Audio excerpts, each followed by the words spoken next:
La colère, c'est un mode d'expression de l'enfant tout à fait normal et habituel, surtout quand il est petit parce qu'il n'a pas les mots pour exprimer son mal-être. Un enfant qui va bien, il n'est pas en colère.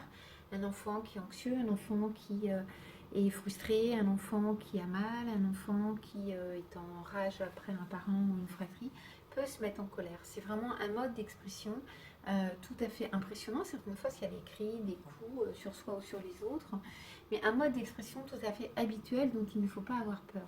La difficulté en contexte de confinement, c'est que les parents n'ont pas du tout le moyen, déjà eux, de se calmer, d'aller respirer, de se réassurer pour redevenir disponible avec leur enfant, et que le risque c'est qu'ils ne se mettent eux aussi en colère. Donc la colère entraîne la colère, qu'entraîne la colère, puis après c'est le cercle infernal et ça va vite devenir explosif.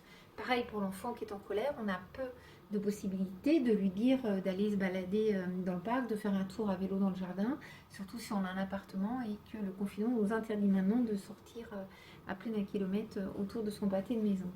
Donc, en contexte de confinement, ce qui va probablement être une aide importante, c'est d'abord de comprendre cette colère, d'essayer de rester calme en tant que parent par rapport à celle-ci, c'est de repérer ce qui a pu la déclencher.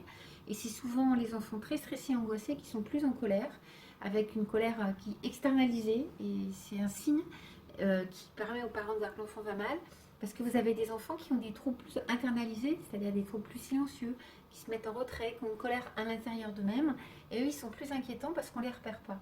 Donc, il faut être attentif à ces deux modes de colère. On repère souvent celui qui est très visible, mais celui qui est plus invisible, il faut aussi arriver à être attentif en tant que parent et à mettre des mots dessus. J'ai l'impression que ça ne va pas, j'ai l'impression que tu n'es pas comme d'habitude, je te trouve comme ceci, comme cela. En mettant des mots sur ce qu'on ressent, c'est comme ça qu'on maintient le lien avec son enfant. Donc face à la colère, en contexte de confinement, on n'a pas forcément le temps d'acheter un punching ball. On peut avoir un coussin qui va être le coussin de la colère.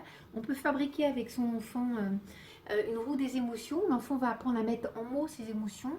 Un calendrier de la semaine avec pareil les émotions en utilisant les symboliques du soleil, de la pluie, de l'orage, enfin tout ce qui est météorologique.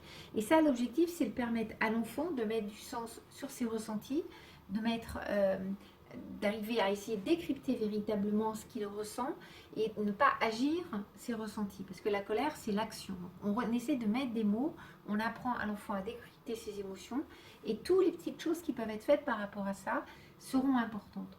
Également, une autre astuce, apprendre à respirer, apprendre à se calmer, apprendre à se contrôler. Mais pour ça, il faut que le parent soit calme. Donc pour gérer la colère de son enfant, il va falloir qu'on apprenne aussi avant à gérer la nôtre. Et là, on n'est pas tous à égalité. Pour certains, ce sera facile. Pour d'autres, plus compliqué, mais on va y arriver.